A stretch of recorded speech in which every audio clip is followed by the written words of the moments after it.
The unexpected nomination. The grand chamber of the Galactic Council hummed with the bioluminescent chatter of 1,000 species.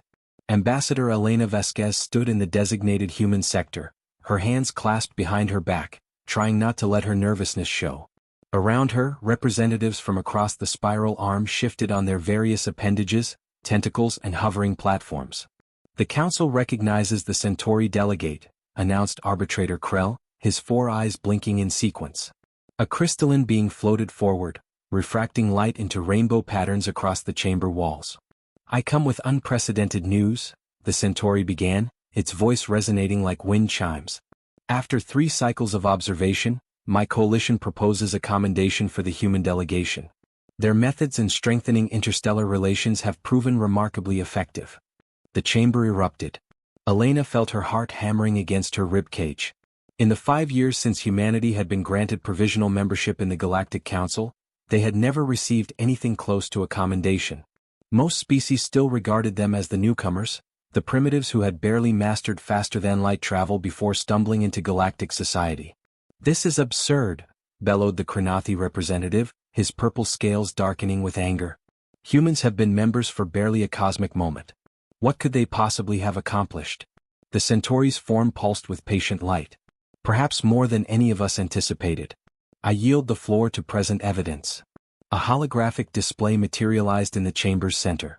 Elena watched along with everyone else, her mouth going dry as the presentation began. Images flickered past showing human diplomats at work across dozens of worlds. But these weren't the formal treaty signings or trade negotiations she expected. Instead, the holograms showed something entirely different. There was Ambassador Chin organizing a cooking competition between the warring Thelker and Vespid colonies.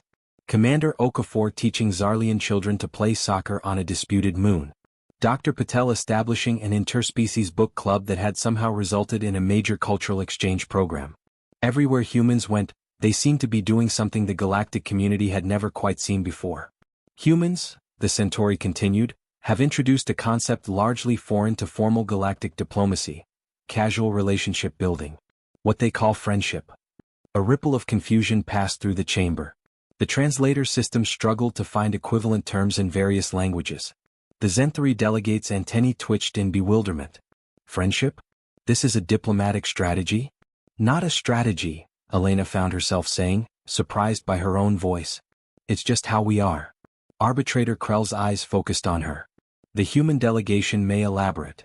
Elena stepped forward, keenly aware of thousands of alien eyes, sensors and perception organs trained on her. "We didn't mean to innovate anything. We just did what felt natural. Where we come from, before you make deals and sign treaties, you get to know people. You share meals. You learn about their families. You find common ground not just in resources and territory, but in stories and experiences." "Inefficient," snapped the Krenathi delegate. "Emotional." "Perhaps," Elena admitted. "But it works. The Thelker and Vespid haven't had a territorial dispute in 2 years. The Zarlian independence movement agreed to peaceful negotiations after their children learned teamwork from humans. And Dr. Patel's book club has 17 species participating, including 3 that hadn't spoken to each other in a century."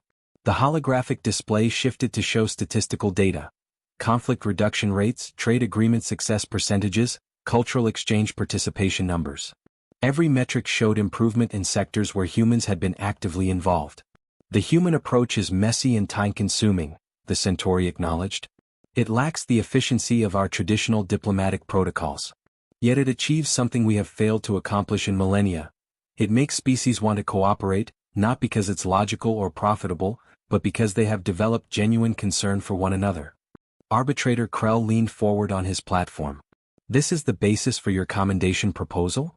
"It is merely the beginning," the Centauri replied. "I propose we examine the full scope of human impact on our interstellar community. What we may discover could reshape how we understand diplomacy itself." The chamber fell into contemplative silence. Elena felt the weight of history pressing down on her shoulders. Humanity had always been good at making friends, sometimes too good for their own safety back on Earth. But in the vast darkness of space, surrounded by beings they could never have imagined, that same impulse toward connection might be their greatest gift to the galaxy. "The Council will convene a review committee," Krell announced. "All evidence of human diplomatic activities will be examined. We reconvene in 3 cycles." As the session adjourned and delegates began filtering out, Elena remained standing in the human sector, watching the massive chamber slowly empty. Her communicator buzzed with messages from Earth, from other human outposts, all asking the same questions. What happened? What does this mean? She didn't have answers yet. But she knew one thing with certainty: humanity's journey among the stars was about to change in ways none of them had anticipated. The human touch. 3 cycles passed in a blur of activity. Elena found herself leading a team of human diplomats, anthropologists, and even a few comedians through a whirlwind tour of human-influenced zones.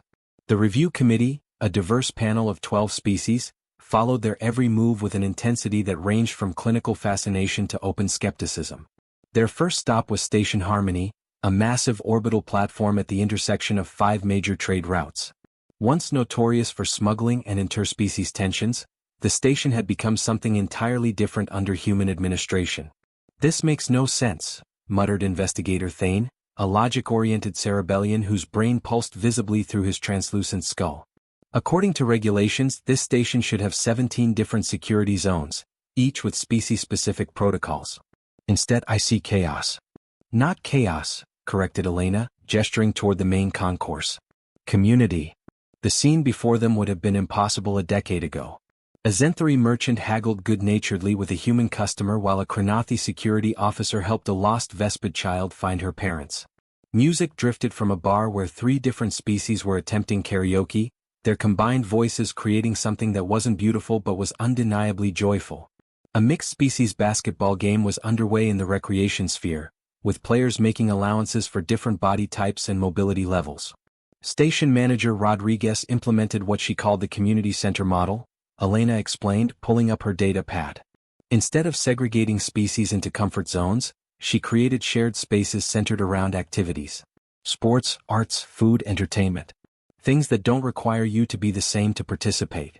One of the review committee members, a serpentine Cyrix named Missilia, slithered closer to observe a cooking class where humans were teaching aliens to make pizza while simultaneously learning to prepare Thelker spice crystals and Vespid honeycakes. "This is educational exchange?"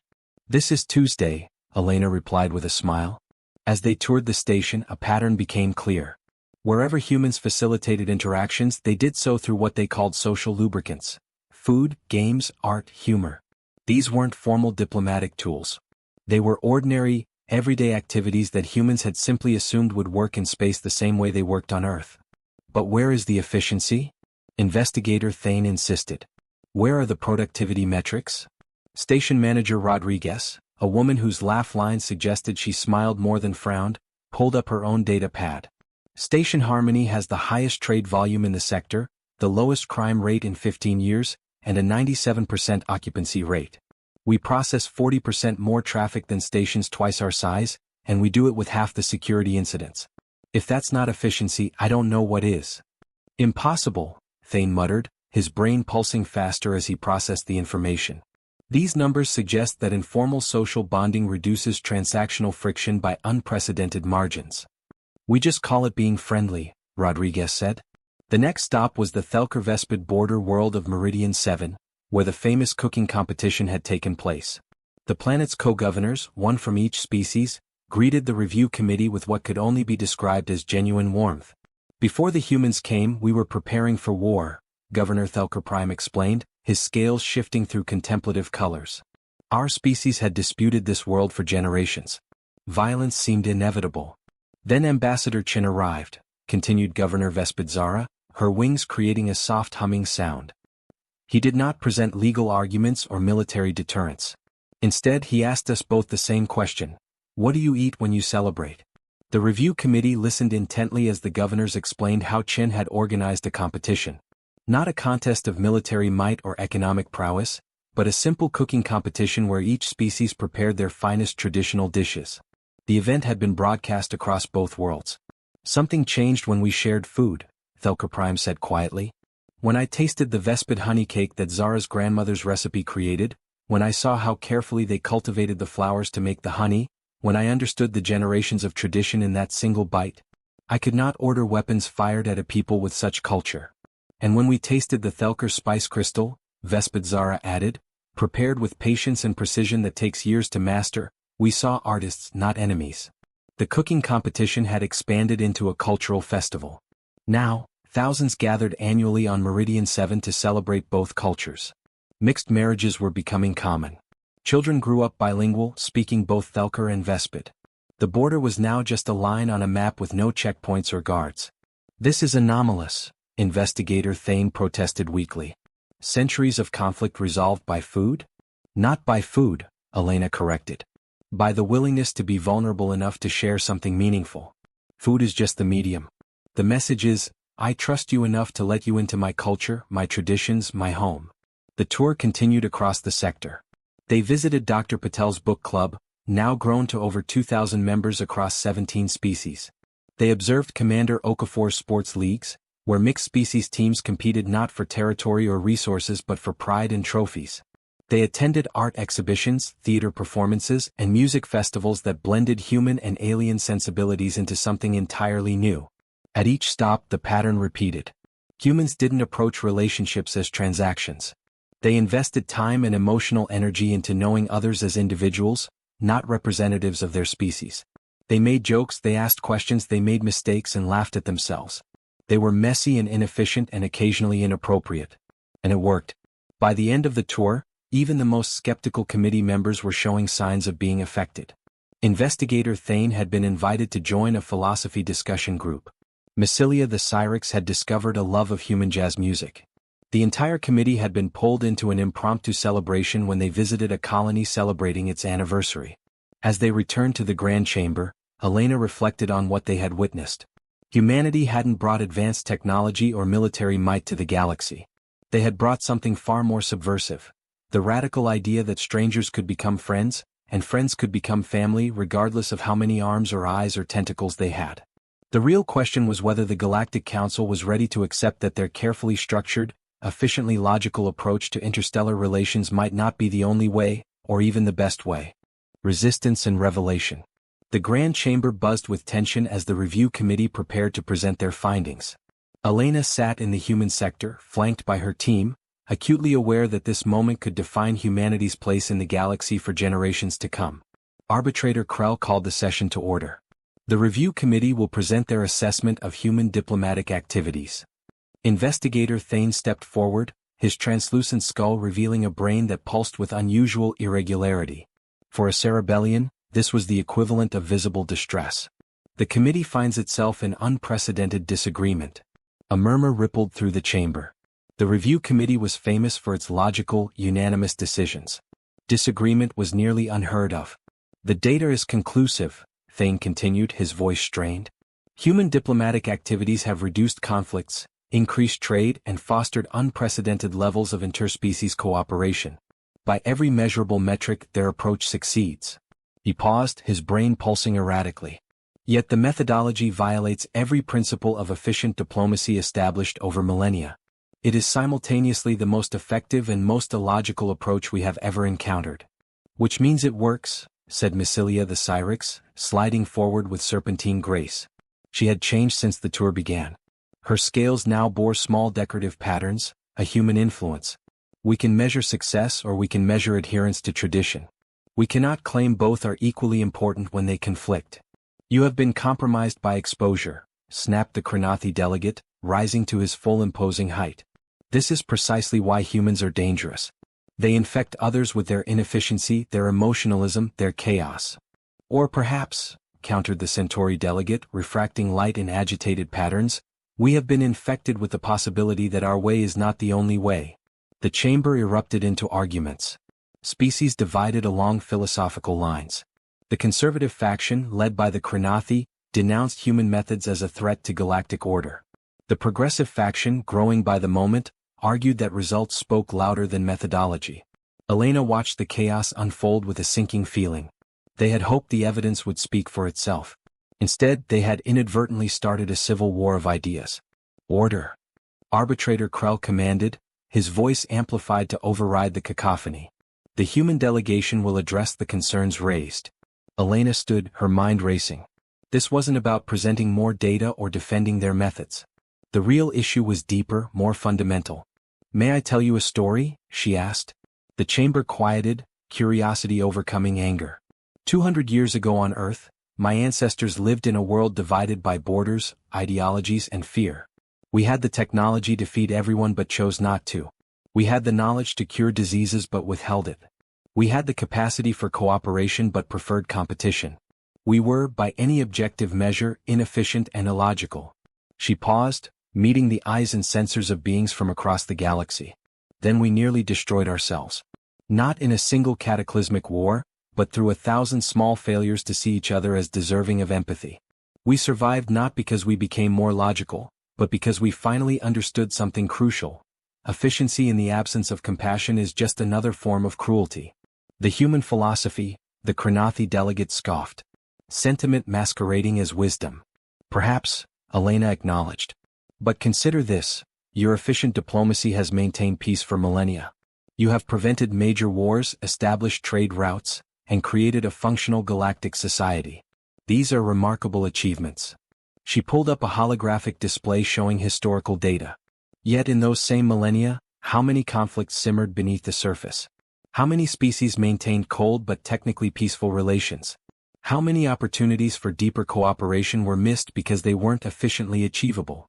The data painted a clear picture. The galaxy had been stable but stagnant. Relations between species existed on a spectrum from hostile to coldly cooperative, but rarely ventured into genuine partnership. Humans don't replace your diplomacy, Elena continued. We supplement it. Your structures maintain order. Our relationships build bridges. Your efficiency ensures survival. Our friendships make survival worthwhile. A new voice entered the debate, surprising everyone.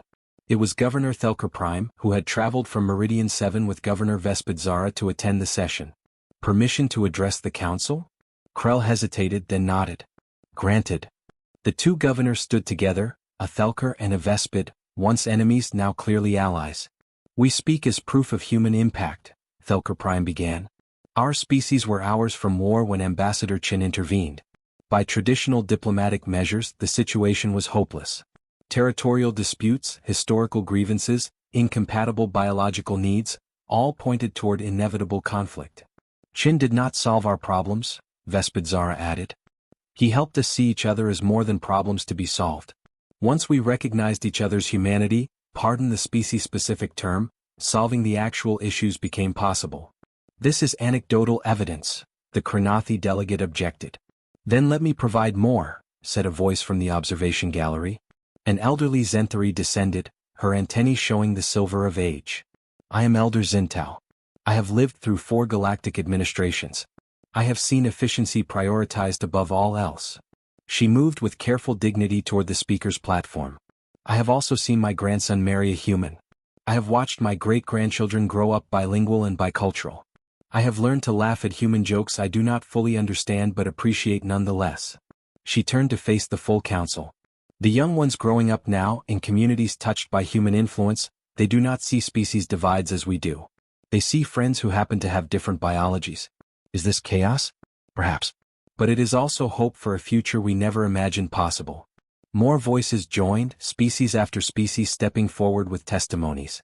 A Cyrix merchant who had expanded his business through human networking techniques. A Cerebellian scientist whose research had accelerated through collaboration in one of the human-style think tanks. A Kranathi soldier whose unit had learned human team-building exercises and improved their combat effectiveness by 200%.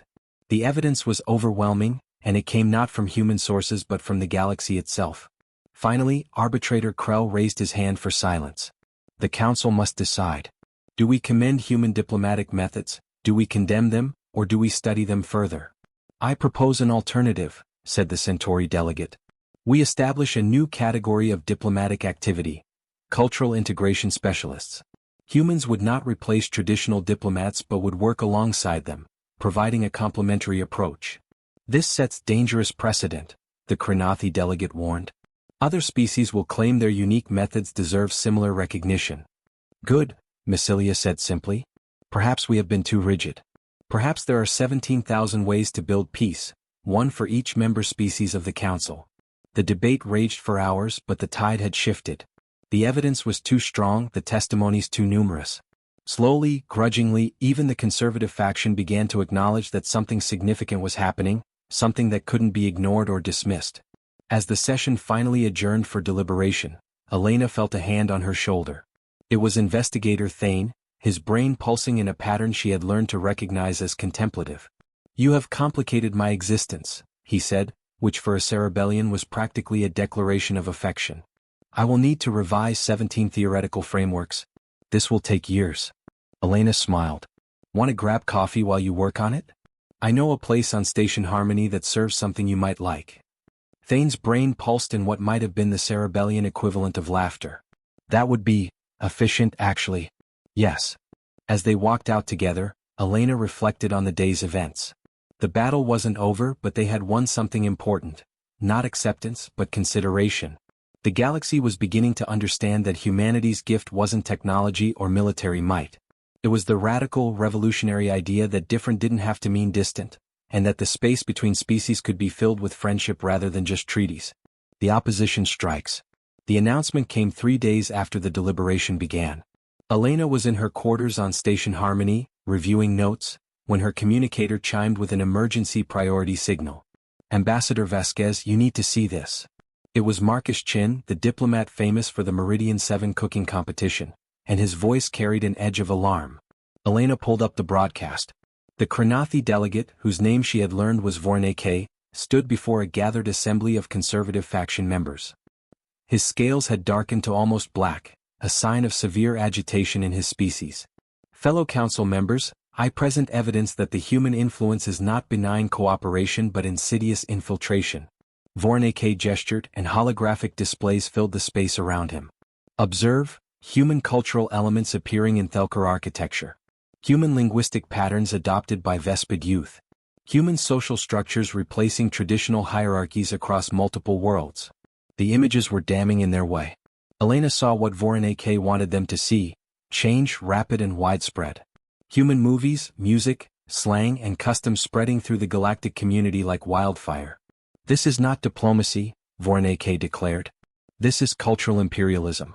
Humans are not strengthening interstellar ties. They are replacing them with their own cultural hegemony." Elena felt her stomach drop. He wasn't entirely wrong. Human culture was spreading faster than even she had realized.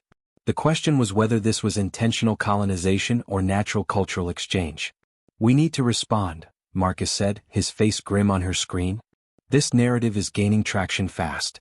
Within hours, the conservative faction had called for an emergency council session. Elena found herself once again standing in the grand chamber, but this time the atmosphere was hostile.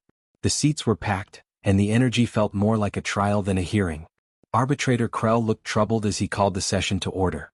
"Delegate Vorneke has raised serious concerns about human cultural impact. The floor is his." Vorneke presented his case with devastating efficiency.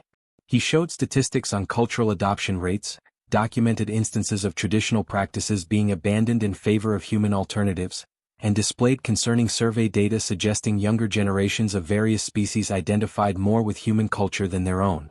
"Most damning," Vorneke concluded, "is this pattern. Everywhere humans go, their culture follows. Their language becomes common. Their customs become default. Their way of thinking becomes the standard. If this continues unchecked, in a century we will not have a galactic community but a human empire built not on conquest but on cultural obliteration." The chamber erupted in concerned murmurs. Elena could see species representatives exchanging worried glances. Even some of the progressive faction looked uncertain. "Ambassador Vasquez will respond," Krell announced. Elena stood, her mind racing. She could defend human intentions, argue about the benefits of cultural exchange, cite examples of mutual influence. But Voreneke's data was real. Human culture was spreading rapidly. She needed a different approach. "Delegate Vorneke is correct," she began, and the chamber fell silent in surprise. "Human cultural elements are spreading rapidly throughout the galactic community. This is happening. The question is why and what it means." She pulled up her own data. "Consider, every species in this chamber has access to the same communication networks, the same entertainment distribution channels, the same social platforms. Kranathi military documentaries are available. Zenthari philosophical texts can be downloaded anywhere. Cerebellian logic puzzles are accessible to all. Yet human content dominates consumption statistics." She paused. "Why?" "Because you flood the networks," Voroneke snapped. "No," Elena countered. Our content production per capita is actually below galactic average. The difference is that other species choose to consume our content at higher rates. The question isn't why we produce it. The question is why it resonates. She changed the display to show comparative analysis. Human stories, music, and art share certain characteristics. Emotional accessibility, focus on individual relationships, emphasis on overcoming adversity through cooperation, and hope despite circumstances. These aren't unique to humans, but we perhaps emphasize them more than others. You suggest, said a thoughtful voice, that your cultural elements spread because they fulfill needs not being met by other cultures? It was Elder Zintal, the Zenthari, who had spoken days before. I suggest, Elena said carefully, that perhaps galactic culture has been missing something. Your societies are ancient, stable, and logical. They provide order and efficiency. But maybe in all that stability, there wasn't much room for stories about struggling and growing and failing and trying again. Maybe there wasn't space for art that makes you feel instead of think. Maybe the younger generations are hungry for something more chaotic and emotional because they've only known structure and order. You admit you're changing us, Vornike said. I admit we're part of a change that may have been coming anyway. Youth everywhere push against tradition. Young Kranathi already rebelled against your hierarchies before humans arrived. Young Zenthari questioned their philosophical constraints. We didn't create generational tension. We just gave it a vocabulary and some really catchy music. A ripple of what might have been laughter passed through some sections of the chamber. But this doesn't address the core concern, Massilia interjected. Even if the adoption is voluntary, the result is the same. Traditional cultures are being eroded. Are they? Elena challenged. Or are they evolving? She displayed new images. Look at Meridian 7. Yes, young Thelker listened to human music. They also compose new Thelker music influenced by human styles. They're not losing their culture, they're expanding it. The same is happening everywhere. There are Vespid human fusion restaurants. Zenthari philosophers applying human emotional frameworks to traditional questions. Cyrix jazz musicians. Cerebellian comedians. The images showed something undeniable. Culture wasn't being replaced but hybridized. New forms were emerging that honored traditional roots while incorporating human elements. This is still corruption of pure culture, Vornike insisted. Pure culture is dead culture, Elder Zintal said quietly. Culture that cannot adapt, cannot incorporate new ideas, cannot grow, it fossilizes. It becomes museum pieces. My people have 7,000 years of philosophical tradition. I love that tradition. But I also love watching my great-grandchildren add to it, challenge it, make it relevant to their lives. She looked directly at Vornike. You fear change. I understand. But the alternative to change is stagnation. I propose, Elena said, a different framework for understanding what's happening. This isn't cultural imperialism. This is the galaxy's first true cultural integration since the Council was formed. For millennia, species have coexisted but remained separate. Now, for the first time, cultures are actually blending. It's messy and unpredictable because that's what cultural evolution looks like.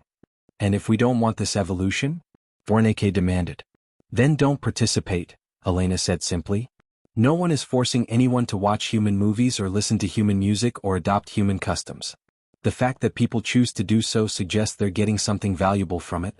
The right response isn't to ban cultural exchange but to ensure all cultures have equal opportunity to contribute. She pulled up a final set of data. Here's what's interesting. In communities with strong human presence, consumption of non-human cultural content has also increased. Humans introduced the idea of active cultural curiosity. Now everyone is more interested in everyone else's culture. Total cultural exchange in all directions has increased by 300%. Humans didn't make the galaxy more human, Massilia said slowly, understanding dawning. They made the galaxy more culturally active. We lowered the barriers, Elena confirmed.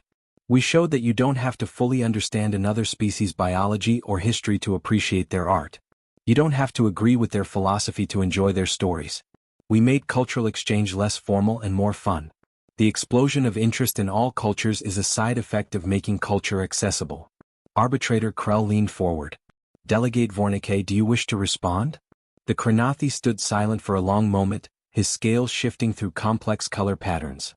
I maintain that change of this magnitude is dangerous. But I acknowledge that the evidence suggests this change is more complex than simple cultural imperialism. He turned to Elena. I still oppose the commendation. but I withdraw my accusation of intentional cultural conquest. It was, Elena realized, as close to concession as they were likely to get from Voronezh. And it was enough. The session adjourned with no resolution, but the tone had shifted. The accusation of cultural imperialism hadn't stuck. Instead, a new narrative was emerging, humans as cultural catalysts, accelerating an exchange that the galaxy was apparently ready for, even if it didn't know it. As Elena left the chamber, Marcus caught up with her. That was brilliant, but you realize we've just committed to ensuring all cultures get equal representation in this cultural exchange. I know, Elena said. Time to start learning Krenathi opera and cerebellian mathematical poetry. Marcus groaned. The opera lasts 6 days and the poetry is just numbers. Then we're going to need a lot of coffee, Elena replied, smiling despite her exhaustion. And maybe we can convince them to make it slightly more accessible to species with shorter attention spans and non-mathematical brains. That, Marcus said, sounds suspiciously like more cultural modification. Not modification, Elena corrected. Translation. There's a difference. As they walked through the corridors of the council station, Elena reflected on what had just happened. They had survived the opposition's attack, but barely. The real challenge wasn't proving human methods worked. It was proving that what looked like cultural dominance was actually the beginning of something new. A truly integrated galactic culture where ideas flowed freely in all directions. The question was whether the galaxy was ready for that level of change. Unexpected allies. The morning after Voronezh's challenge, Elena woke to find her inbox flooded with messages. Most were supportive, some were hateful, but one stood out. An encrypted communication from an unknown source with Krenathi routing codes. Ambassador Vasquez, I request a private meeting. Come alone. Station Harmony, Observation Deck 7, 0800 hours. This will benefit both our species. The message was unsigned, but the encryption was sophisticated, suggesting someone with significant resources and something important to hide. Elena arrived at the observation deck early, a security team discreetly positioned nearby. The deck was deserted, offering a stunning view of the Harmony Nebula, swirling clouds of purple and gold stretching across the starfield. At precisely 0800, a figure emerged from the shadows. Elena's breath caught. Was Voronezh. Before you summon security, he said, his scales showing complex patterns she couldn't interpret. Hear me out. Elena gestured for her team to hold position. You have 5 minutes. Voronezh moved to the viewport, his reflection ghostly in the transparent aluminum. I have led the conservative faction for 17 cycles. I have defended traditional values, resisted change, maintained what I believed was necessary order. He paused. Yesterday after our session, I went home to my family compound. He pulled up a holographic display from his personal device. It showed Krenathi, clearly Voronezh's family based on the scale patterns, engaged in various activities. But what made Elena's eyes widen was what they were doing. Young Krenathi playing human board games, others watching human entertainment, one teenager wearing clothing that was clearly human-influenced. My own children, Voronezh said quietly. My grandchildren. I stood in the doorway watching them, and I realized I was fighting not just human influence but my own family's choices. Why tell me this? Elena asked carefully. Because I was wrong, Voronezh said, his scales shifting to vulnerable pale shades. Not about the changes happening, those are real and significant. But about what they mean. I spoke with my eldest grandchild last night, truly spoke, not lectured. She told me something that altered my perspective entirely.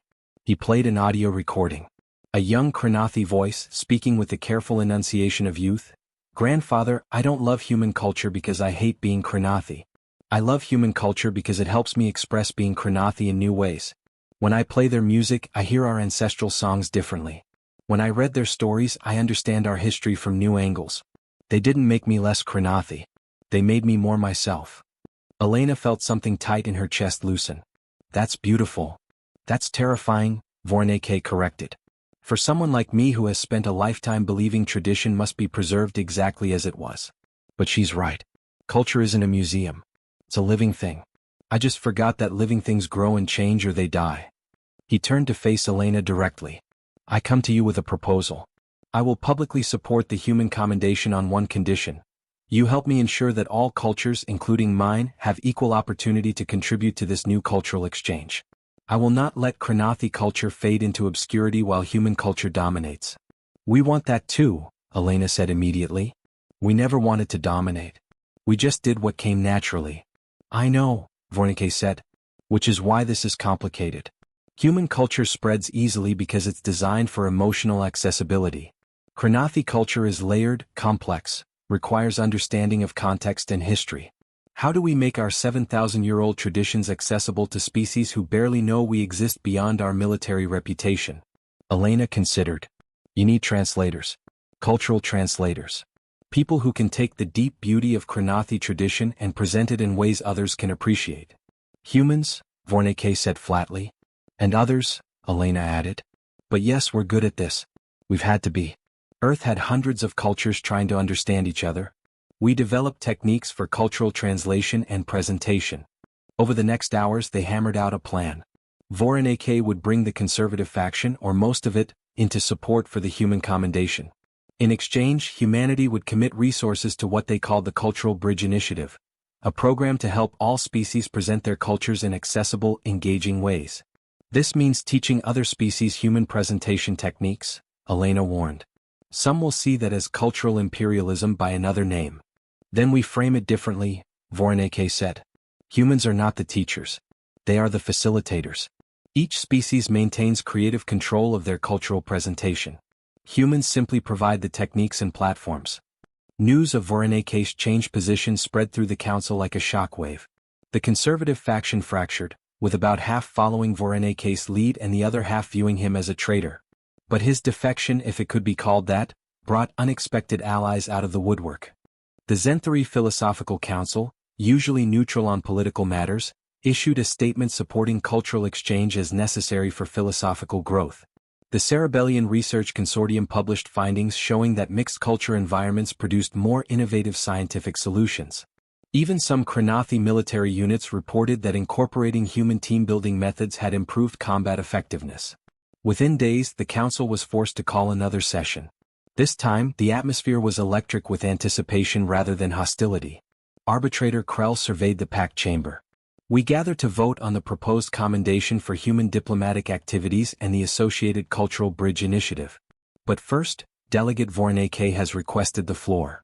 Vornike stood, his scales displaying colors Elena had learned meant ceremonial significance. I have opposed human influence since they joined this council.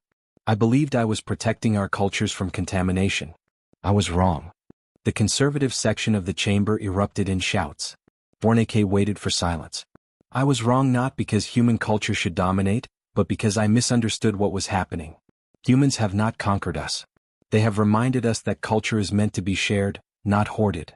They have shown us that connection between species can run deeper than trade agreements and military treaties.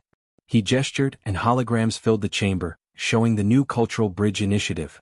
Kranathi war poets working with human translators to make their 7,000-year-old epics accessible to younger generations and other species. Zenthari philosophers collaborating with human artists to visualize abstract concepts. Cerebellian mathematicians teaching their numerical poetry through human rhythm and music techniques. This is not human culture replacing ours, Vornike declared. This is human methods helping us share our cultures more effectively. And in doing so they have given us something precious, an audience. Species who never would have experienced Kranathi poetry or Zenthari philosophy or Cerebellian mathematics now have access. Not because humans made it human, but because humans made it accessible. The chamber filled with contemplative silence. I support the commendation, Vornike concluded. Not because humans are perfect, but because they have given us a gift we didn't know we needed, the courage to let our cultures evolve. The vote was called. Elena held her breath as species after species registered their positions. The result wasn't unanimous, but it was overwhelming. 83% in favor of the commendation, with support for the Cultural Bridge Initiative even higher at 91%. As the chamber erupted in the various sounds, lights, and biochemical signals that different species used to express approval, Elena felt tears forming. They had done it. Not through perfect diplomacy or superior arguments, but through demonstrating that connection and understanding were possible even across the vast gulfs of biology and culture that separated species. After the session, Elena found Vornike in a quiet corridor. Thank you, she said simply. His scales showed what she had learned was Kranathi amusement. Don't thank me yet. You've committed humanity to helping 17,000 species make their cultures accessible and engaging. Do you have any idea how much work that is? Elena laughed. None whatsoever. We'll figure it out as we go. That, Vorneke said, seems to be the human approach to everything. It hasn't failed us yet. No, Vorneke agreed. It hasn't. Which is either remarkable luck or evidence that chaos is more productive than we believed possible. As they walked together through the council station, an unlikely pair of allies, Elena reflected on how far they had come. The commendation was official. The Cultural Bridge Initiative was funded and supported. But more than that, something fundamental had shifted in how the galaxy viewed itself. For millennia, the Galactic Council had operated on the principle that different species should coexist in parallel, maintaining their separate identities and interacting only for practical purposes. Humans had challenged that assumption simply by being themselves, by treating every new species they met as potential friends rather than just potential allies or threats. The galaxy was learning that difference didn't require distance, that you could maintain your identity while still connecting deeply with others, that cultural exchange could enrich rather than diminish all parties involved. The real test, Elena knew, would be whether this moment of openness could be sustained. Cultural integration was messier, more unpredictable, and far more emotionally demanding than traditional diplomacy.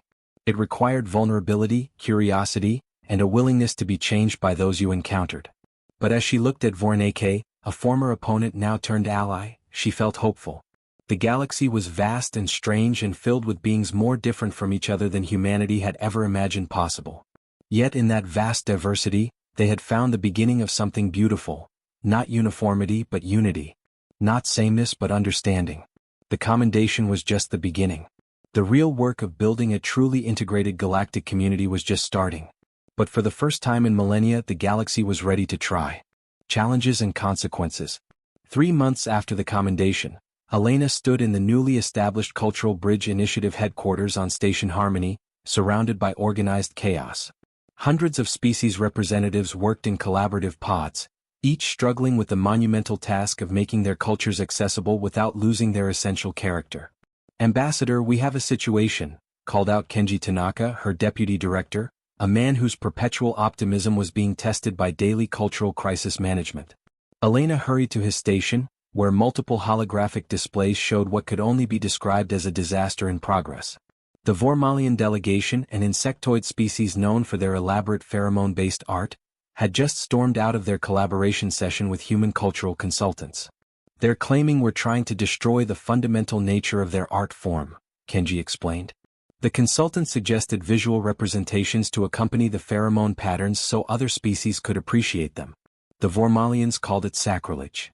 Elena pinched the bridge of her nose. This was the challenge they'd known was coming.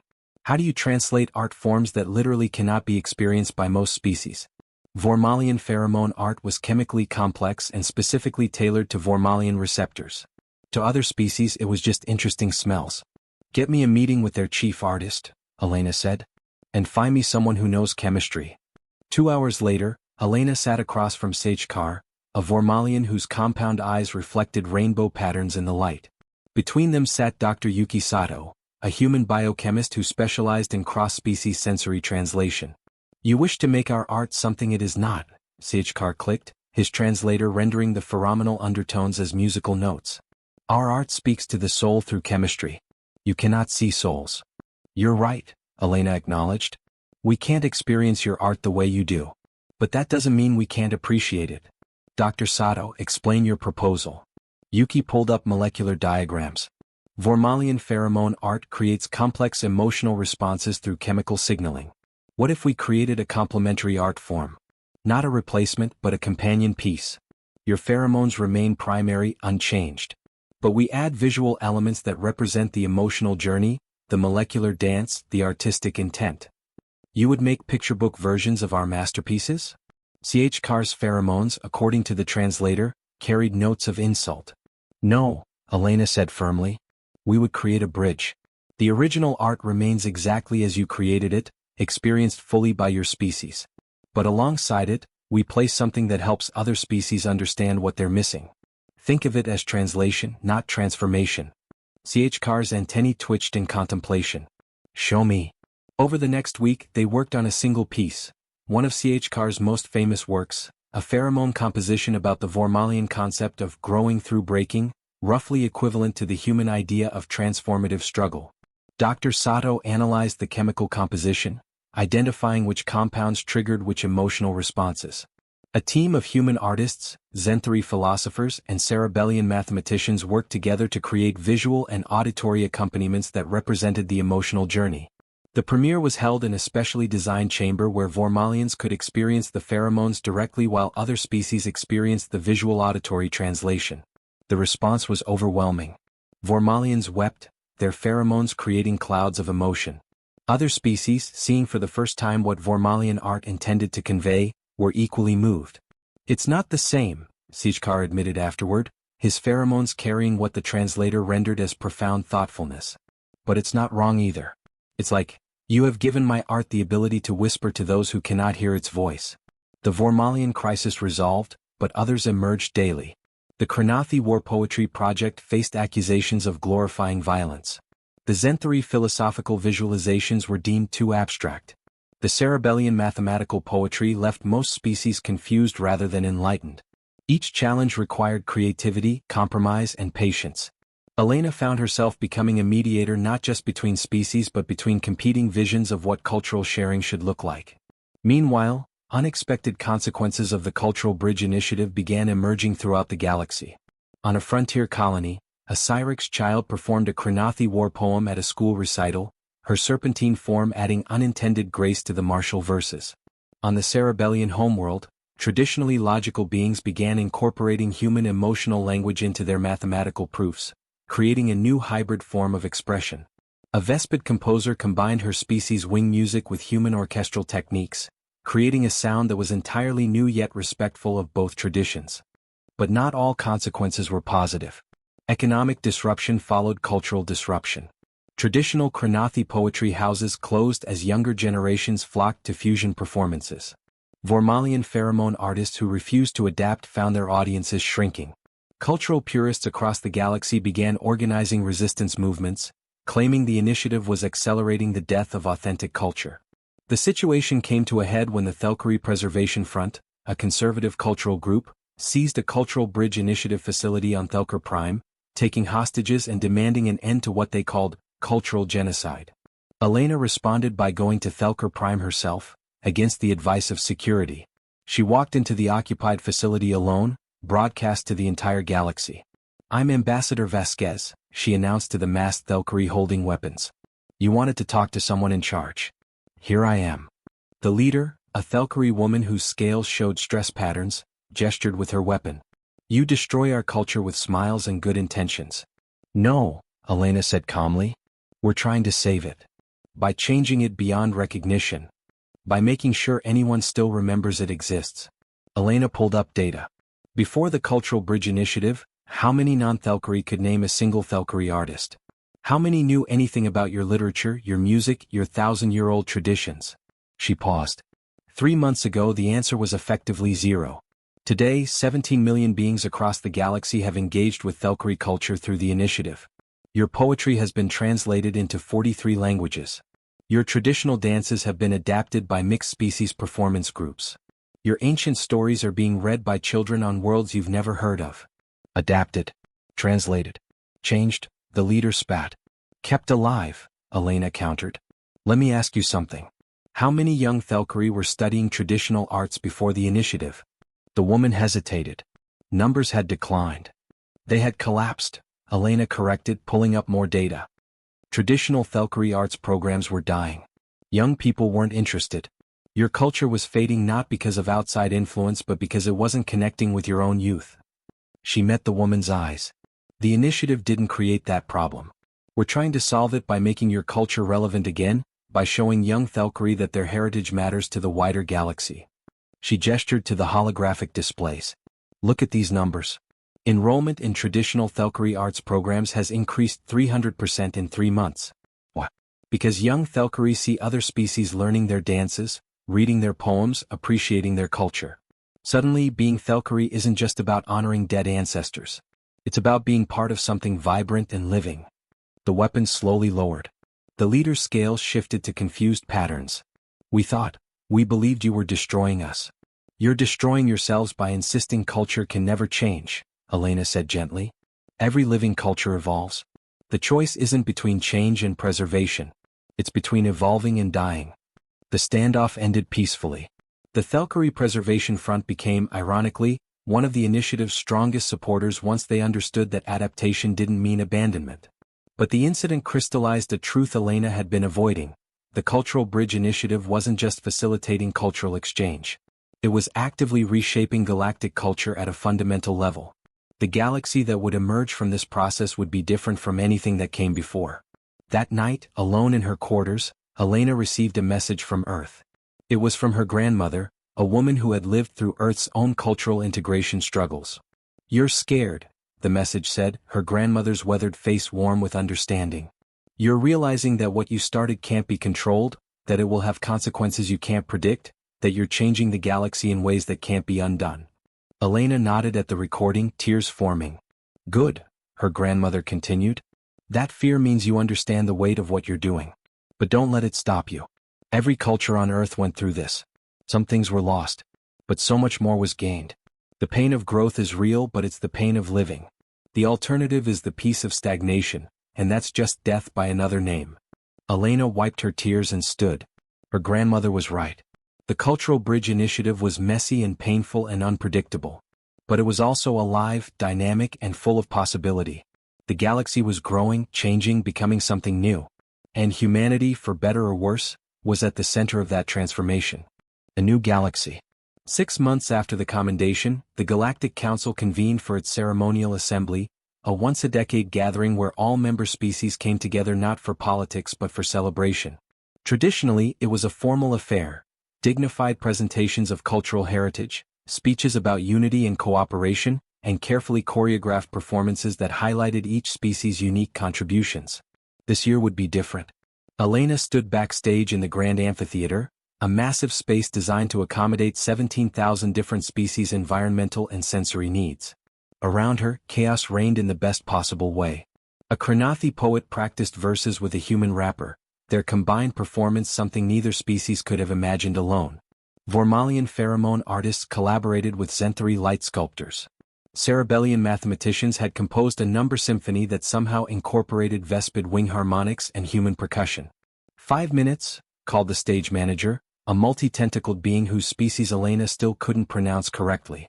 "We're going to fail so spectacularly," Kenji muttered beside her, but he was grinning.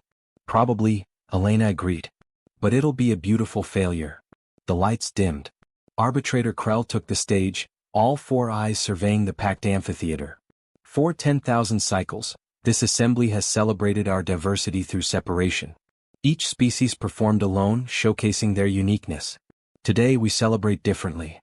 The first performance began, a Thalkari traditional dance but performed by a mixed-species troupe. The movements had been adapted to accommodate different body types, different numbers of limbs, different concepts of rhythm.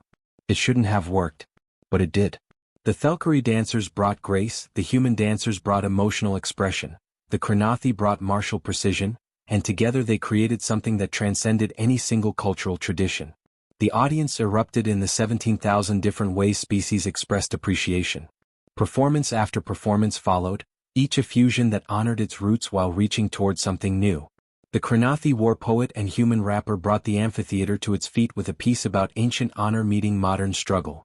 The Vormalian Zenthari collaboration created a multi-sensory experience that left even the most logical cerebellians visibly moved. Then came the finale. Every species that wanted to participate, over 5,000 in total, took the stage together. They had practiced for months, coordinating across language barriers, biological incompatibilities, and fundamentally different concepts of music and rhythm. What emerged was chaos. But it was beautiful chaos, the kind that can only come from genuine diversity attempting genuine unity. The sound was cacophonous and harmonious by turns. The movements were uncoordinated and perfectly timed simultaneously. It shouldn't have worked, but it did. Because buried in that chaos was something profoundly simple. Beings from across the galaxy, different in every conceivable way, choosing to create something together. Not despite their differences but because of them. As the performance reached its crescendo, Elena saw something she'd never seen before. Species were crying, all of them in their own ways. Biochemical tears, light pattern fluctuations, color changes, temperature shifts. 17,000 species, moved by the same moment.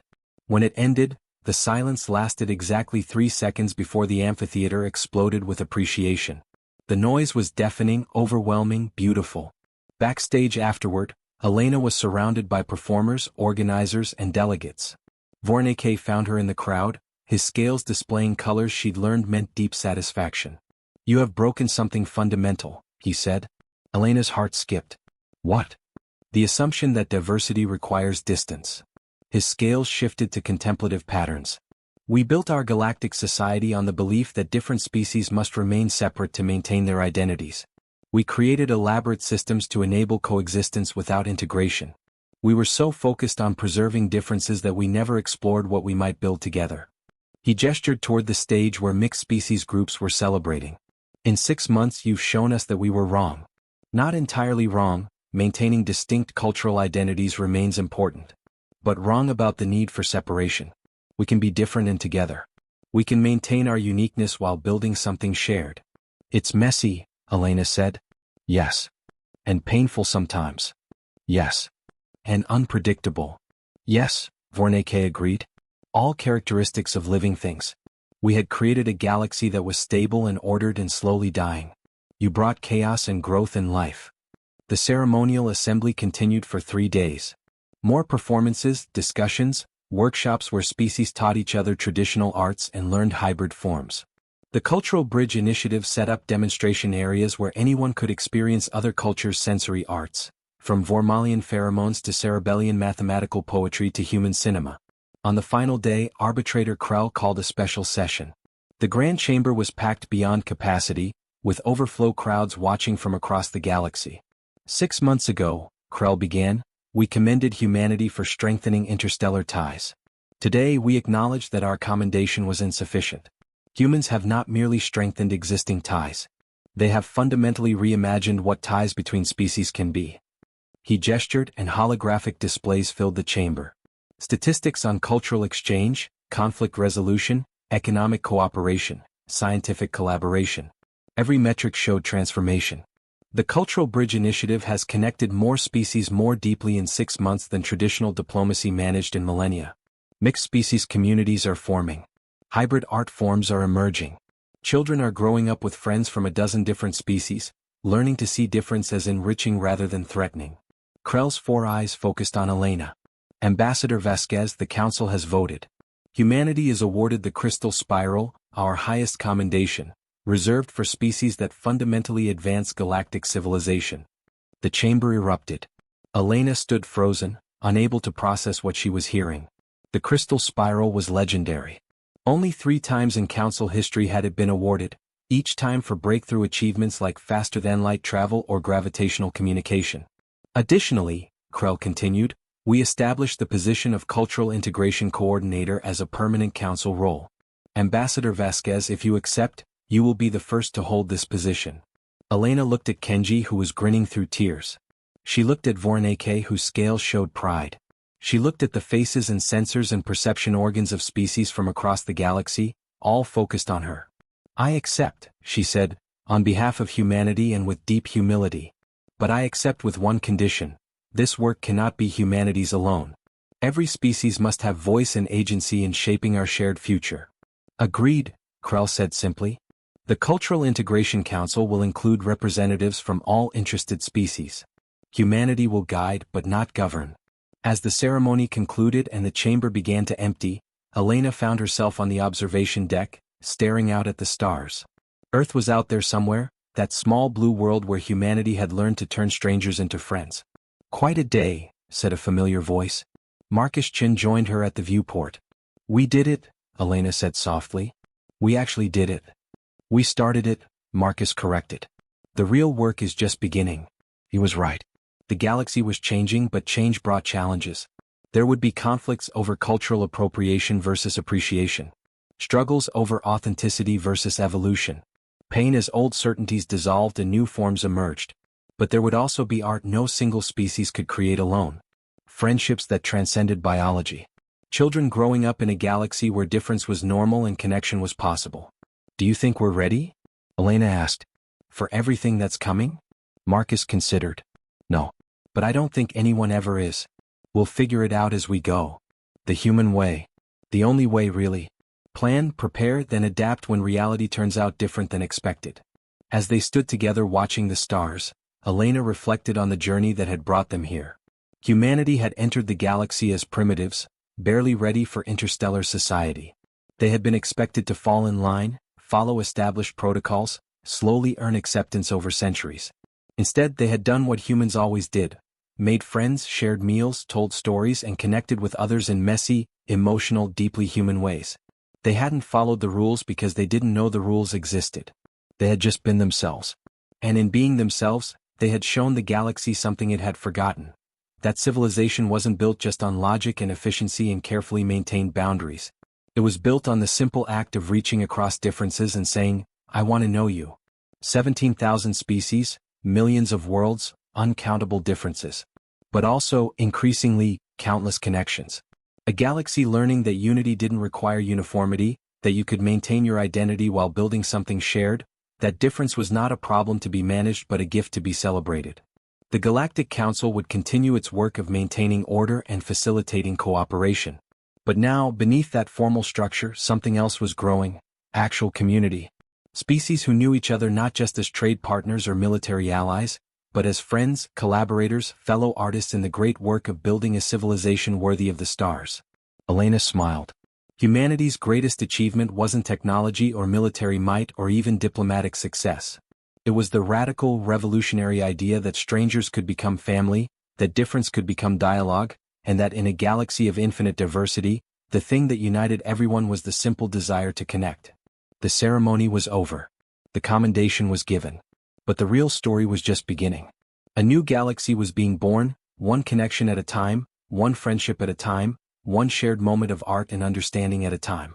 And humanity, those strange emotional beings from a small blue world, were at the heart of it all, doing what they had always done best: turning the vast darkness of space into a neighborhood, one hello at a time. The stars shone above them, no longer marking the boundaries between species, but illuminating the paths that connected them all.